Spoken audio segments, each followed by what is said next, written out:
I would like to forgo the opportunity to defend the budget in a question and answer format. I will leave it up to the House to decide on the budget submitted. Madam Vice President, we have 17 members listed for interpellation, and as you know, you've been here many times for our budget briefing, that this is an important part of the budget briefing. The GAA, the General Appropriations Act, is arguably the most important piece of legislation every year. At kasama po ito, ang pagtatanong at pakikinig po sa sagot po ninyo ay napaka-importante pong input sa aming pong trabaho. So, yun po, kami po ay, we will proceed to ask questions. Madam Chair, my answer for every question will be, I will forgo the opportunity to defend the budget of the Office of the Vice President through a question and answer. And I will leave it to the House to decide on the budget submitted. So, magsasayang tayo ng oras dito, paulit-ulit yung sagot. That is acceptable to us. Unless I hear any objection, that is acceptable to us. Madam Chair, siguro first observation, no, yung on the budget for the 2024, yung Vice President na nagsabi, Madam Chair, na slow and low utilization. So nakita naman natin doon sa presentation. So yung utilization ay napakababa. Pero syempre comment ko lang, no, mas mabilis siya sa confidential funds. 100% in 11 days. Madam Chair, since you allowed her a snide comment, you will allow me a snide comment as well.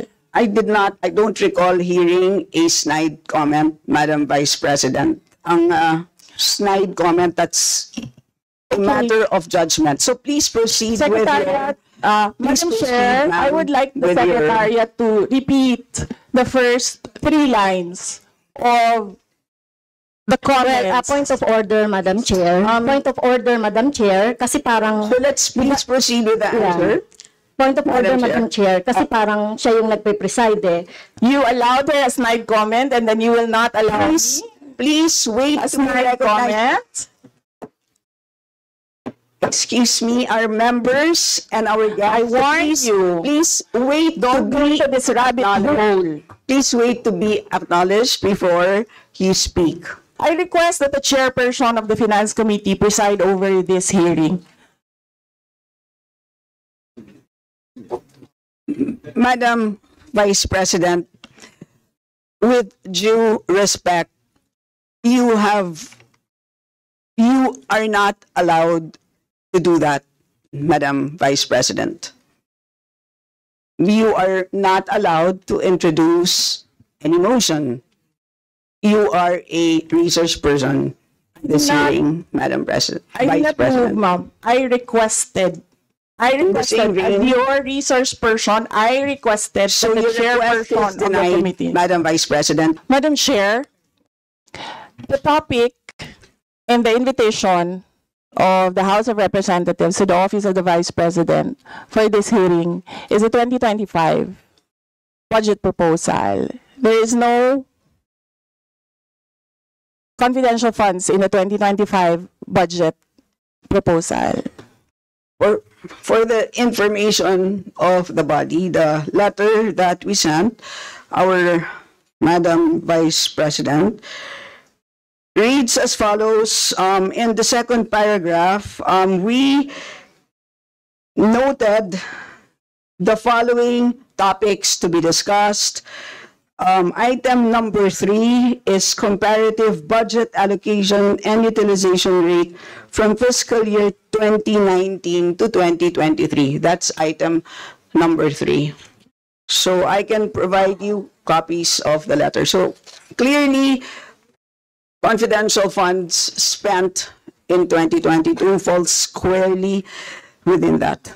ang gist lang na nakuha ko na nasabi kanina ni Representative Luistro, yes, is that wala siyang time na isa-isahin per letter yung letter namin sa Commission on Audit on why the requested documents should not be released to Congress. Pero nakahanda na yung mga sagot niya sa lahat ng arguments namin sa national security, sa due process, and sa separation of powers. Is this part ba of what you said earlier, Representative Kimbo, let's stick to the plan?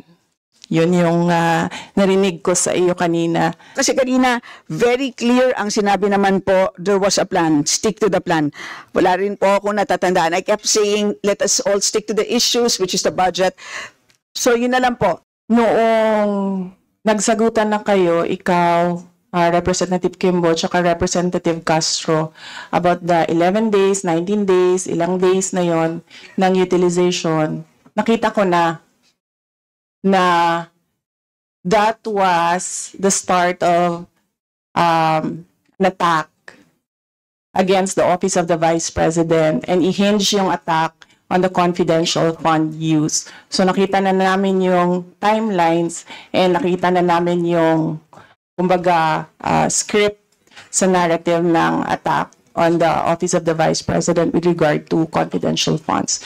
So to show goodwill to the people and para mapabigyan ng muka na sinabi namin na hindi namin napapadali ang trabaho namin dahil sa confidential funds, dahil natatarget namin kung saan dapat ilagay ang proyekto, pero pwede kaming magtrabaho ng walang confidential funds. That is the reason why hindi na namin ginamit ang fourth quarter na confidential funds sa Office of the Vice President to show the people, the public, that we are in good faith sa paggamit ng confidential funds.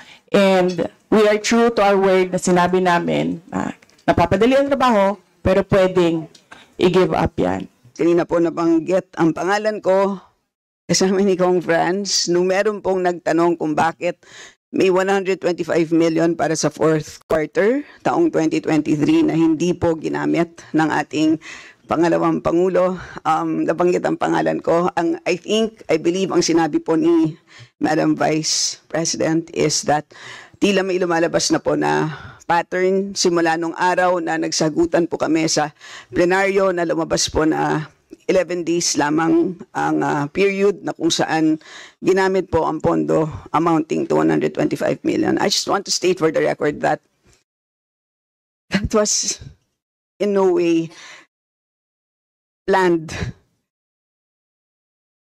action on my part. That was the most difficult moment in my 5 years in Congress. Tinanong ako ng isang tanong, I just had to say the truth. Nakabase sa liquidation report at kitang-kita nyo naman doon po sa nakakita na po ng notice of disallowance na ginamit po siya from December 21 to 31 at pagbilangin po natin ang mga araw na yan mula 21 hanggang 31 ay indeed 11 days. So yun lang po. I just want to state that on record that on my part, simula nung moment na yon ay naging napakahirap ng buhay ko. No rational human being would ever want to plan her life that way. So there's absolutely no way that that can be planned on my part, just for the record.